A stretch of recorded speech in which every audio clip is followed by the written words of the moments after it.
আপনার রক্তের সম্পর্কের কেউ না, তারপরেও কিছু উপদেশ দেই, মেনে চলার চেষ্টা করবেন। জুতা সেলাই বা রং করতে চাইলে মেরামতকারীর দোকানের সামনে পা বাড়িয়ে দিবেন না, বরং জুতাটা খুলে নিজেই একবার মুছে দিবেন।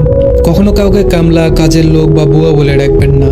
মনে রাখবেন, তারাও কারো না কারো ভাই, বোন, মা, বাবা, তাদেরকে সম্মান দিয়ে ডাকবেন।